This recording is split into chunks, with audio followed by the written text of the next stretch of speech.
Class of 2017, congratulations. A friend of mine was a professor here at Williams some years ago. And in preparing to come here, I asked him to tell me about Williams. Had he enjoyed his time here? He said he had. So what are the students like? I asked him. And he said, they're cool. Now, cool seemed to me a bit unexpected. And so I asked exactly what he meant by cool. Well, he said, they're geeks. Which I thought was rather lovely, because it seemed to him self-evident that to be a geek was to be cool. And so I particularly liked the idea of Williams as a college of cool geeks. My friend also said, the students are hardworking and their parents are very, very involved. And so I want to say congratulations to all the parents, because it appears that this is also your graduation.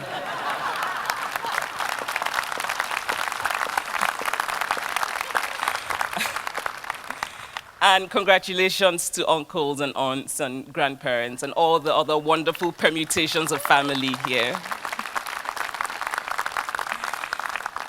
I asked a few other people who know Williams what they could tell me. I was looking for insider tips, the sorts of things I couldn't find from reading proper histories of Williams. And so one of them said to me, whatever you do, do not say anything good about Amherst College. Now that was helpful, because it gave me an idea for this address, which is that I would begin by briefly telling you how wonderful Amherst is, and how unfortunate it is that you are graduating from Williams instead of from Amherst. So class of 2017, congratulations on graduating from a college that is consistently ranked #1 among American liberal arts colleges.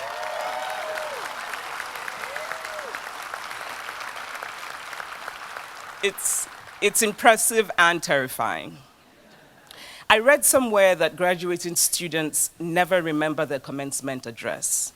So you won't remember anything, I have to say, which I find quite comforting, because I don't expect to say anything particularly memorable. But I do hope that you will always remember the emotional shape of today, that you will remember the sense of transition that today represents, that you'll remember how today is both an ending and a beginning. I imagine you're exhausted and sleep-deprived and relieved, and maybe you have mixed feelings that you cannot quite articulate yet. But whatever it is, I hope you enjoy today. I hope you make today meaningful to you, because this is it. You will not be graduating from Williams College again. So I read about this Williams graduation tradition of dropping a pocket watch from the campus chapel, and if the watch breaks, then it means that your class will be lucky. And my first thought was that it seemed to me a suspiciously easy way of predicting good luck. Because surely the watch always breaks. And does it matter how the watch is dropped? I mean, are we talking about a gentle act or a fierce fling? But reading about that tradition made me think of good luck, or what I like to call fortune. Because I think luck is important, and luck has played a role in the success that I have achieved as a writer. I'm not saying this to practice that kind of false modesty in which one coyly refuses to claim one's success. I am instead acknowledging that there are writers out there in the world who write as well or better than I do, and who have not had the same success as I have. I was fortunate that an agent took me on, and her words to me were, I will take a chance on you. I was fortunate that my first novel was published 15 years ago, at a time when the American publishing industry was going through a new kind of flexibility and openness. But the thing about luck is that you have to be prepared to meet it. It's just one ingredient out of many.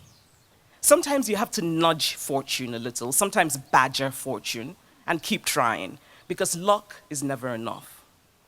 Writing is what I love. Writing is my vocation.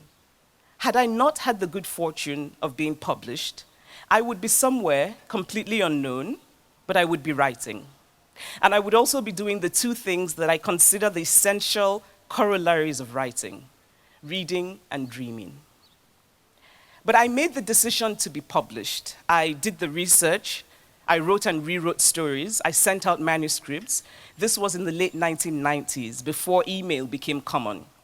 And I spent a lot of the little money I had buying stamps for self-addressed envelopes. And each time I went to the mailbox and saw my own handwriting on a thick envelope, I knew that my manuscript had been sent back. And I would feel sad. And I would give myself a bit of time to be upset. And then I would dust myself up and go look up more literary agent addresses in the library and send off a new batch of manuscripts. I got rejection after rejection, but I kept sending them out. And then I got lucky, which is to say that my determination and my hard work and my ambition met with fortune. Yes, ambition. And to all of you, particularly to the women, because so many studies have shown how unfairly American society judges women who are considered ambitious, I want to say, please own your ambition. Ambition is not a bad word. The desire to be better and to do better is not a bad thing. I was also writing short stories and sending them out to journals. And for each story I sent out that was rejected, I knew that it was either that the story was a bad fit for that particular journal, or that the story was just bad. Maybe the characters were flat, maybe the prose was limp. Which is to say that it's very helpful to be clear-eyed about your own work, to be able to hold in your hand the possibility that you might not have done your best. I grew up in Nigeria. Mine was a very happy childhood, but it was also a childhood under military dictatorships. And because of that, I know how easily injustice becomes normal. I know how quickly, in the face of sustained mediocrity, we collectively lower our standards so that unacceptable things suddenly become not so bad. This is not a perfect country. It is, in fact, not as hallowed as American nationalists like to think. But it was built on an idea that is humane and beautiful and very much worth perfecting. What America will become is now in the hands of your generation. You cannot be complacent. You cannot afford to be complacent, because democracy is always fragile. To keep a just society just has nothing to do with being on the political left or on the political right. It requires people who know that incompetence dressed up as strategy is still incompetence and still unacceptable.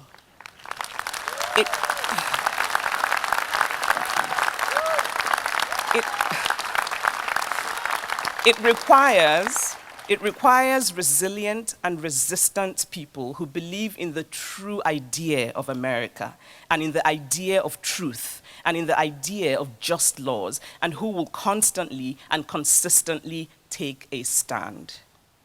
As you go forth into the world with your newly minted diplomas, whether to brave your way through graduate school or take on new jobs or hunker down in your parents' basement, I want to ask you to please always take a stand. Stand for social justice. To paraphrase something I heard recently, be ashamed to die until you have taken one stand that benefits humanity. It's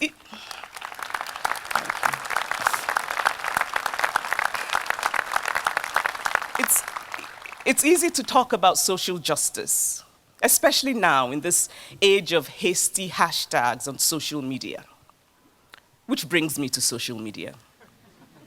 Now, please allow me to give a condensed version of a rant that I frequently deliver to my nephews and nieces, a rant which, by the way, has remained ineffectual. The rant is this: put the damned phone down.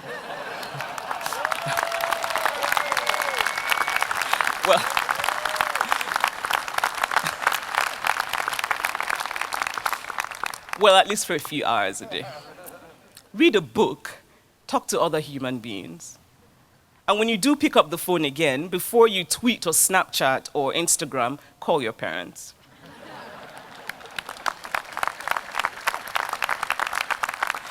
Or call an aunt. Or go outside and do something that you will not be photographing or videotaping for social media. So in the grand scheme of things, views and likes on social media really mean nothing. Okay, that's not true. They do mean something, in the way that they represent a fleeting but still enjoyable validation. And of course, now in the age of something called social media influencers, they can be monetized. So it is not that being on social media doesn't matter. It does matter. It does have its good uses. But the question is how much social media should matter. How much space social media should occupy in your life. Less than it did in college, I would suggest. I would suggest, too, that you be very clear about the artifice that social media is, and that you try and have real connections with actual people that you actually know. Too much social media is like eating too much of a moist, too sweet, too rich, too everything cake. You like it while you're stuffing yourself, but afterwards you feel less than good, and you realize you would have been better off with a little less cake. I speak from experience, by the way, not with social media, but with cake. Okay, now the rant is over, and you can imagine why my nieces and nephews don't like to visit me. Oh, one more thing about social media. Please don't be one of those people who attack others under the cowardly cloak of social media. It is the most uncool thing in the world, and you, after all, are cool geeks.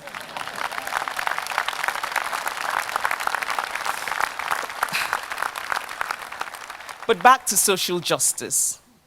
When the Nigerian government passed a ridiculous law that aimed to punish Nigerian citizens for being gay, I spoke up against it. An acquaintance told me that he didn't understand why I wouldn't just be quiet about it. You have nothing to gain, but everything to lose, he said.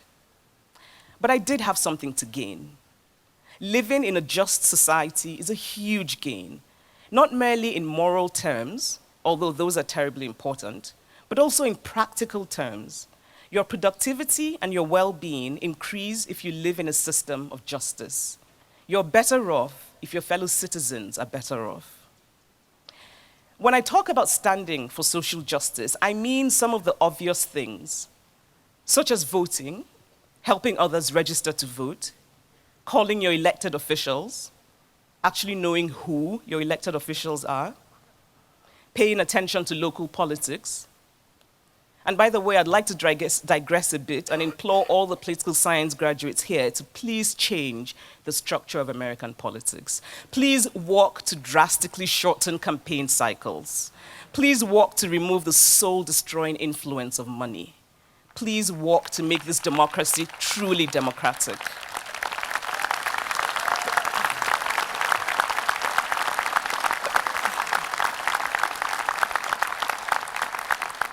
But sometimes, standing for social justice can mean listening, truly listening.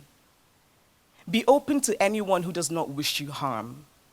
American politics is so deeply tribal now that a common response is to demonize the other side. I won't ask you to never demonize a person with an opposing view because, quite frankly, some views deserve to be demonized. But don't make demonization your first option. Listen first. Hear what is being said. Engage with it. Gauge it. Then form your opinion. To stand for social justice is in many cases to be uncomfortable. Please be willing to be uncomfortable. You might squirm a bit. You should squirm a bit because nobody really enjoys being uncomfortable. But be uncomfortable. Discomfort can breed resilience. Discomfort can open up new understanding and meaning and knowledge. Social justice is not consequences. And there are worse consequences than being uncomfortable. It's not enough to speak for the voiceless. You must work for conditions that enable the voiceless to themselves be heard. It is not enough to help. You must also ask why those helping are in a condition to be helped, and whether there are structural changes to be made to give them back their full dignity. And be careful not to define injustice in foreign terms. I'm always half amused and half annoyed by Americans who are very keen to ask me about the terrible state of something called women in Africa. And believe me, the news is not good. So the creeping impatience I feel is not because they are wrong, but because they have narrowly decided to define gender injustice as a foreign problem. Gender is as much a problem in the United States as it is in Nigeria. It just happens to wear a different kind of dress here.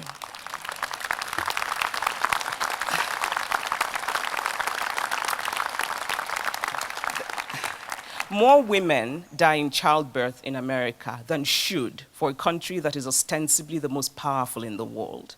There's domestic violence, there's a pay gap, women in positions of power is abysmal, the cultural and societal ideas that diminish women, the idea that a room full of men can make decisions about women's bodies. So yes, there is great injustice in the far-flung places in the world, and there is injustice in your backyard. Standing for social justice must invariably require acknowledging privilege. And I don't mean that common expression in colleges, check your privilege, which to me feels a bit too easy, a bit too simple, bordering on glib. In thinking about privilege, it helps me to use my own experience. I am Black, in case you didn't notice, and I am a woman. And while I am very happily both, and would not change either for anything in the world, these are not identity groups that are privileged. But I do belong to another group that is privileged, and that is class. It means that because I grew up in a middle-class household, and I had the good fortune of a good education in Nigeria because of the family I was born into, and because I have since acquired certain degrees, the world extends courtesies to me that it does not extend to people who do not have these qualities. How does this blind me? What am I unable to see because my own experience lies like a shroud around my eyes? If you are a white woman, you're privileged because you're white. In what ways does this blind you to the experience of women who are not white? If you're a student of color, there are many ways in which you're not privileged. But if you're graduating today, there is one way in which you now are. You have a fancy pants degree. It means a certain kind of access. It means you have something that a majority of Americans do not have. And if you're a straight white male, well, congratulations, you hit the jackpot. You belong to the groups that have the most privileges in this country, and consequently the most possible blind spots, which means you might need to be checked at LensCrafters for a pair of glasses. But it also means that you have to be part of the solution. So yes, calling out privilege is important because very often privilege gets in the way of true social justice. But as you call out privilege, always make yourself complicit and beware of self-righteousness. And remember that every single person has gone through some challenge in their lives. Privilege does not mean an endlessly easy life. Privilege is always relative to something else. Privilege means that you fall into a group that has advantages that another group does not. Please do not use the idea of privilege as a silencing tool, as a club to hit people over the head and make them silent. because there is potential value in everybody's story. And remember that labels do not always capture the full texture of people's lives. I'd like to end with this line from Emily Dickinson: "Hope is a thing with feathers." It makes me imagine hope as something both breakable and forceful. May you always be propelled by hope. May you always remain the cool geeks that you are. And I hope that pocket watch broke. And if it didn't break, you need to go back and fiercely fling it down until it breaks. Congratulations. I wish you well.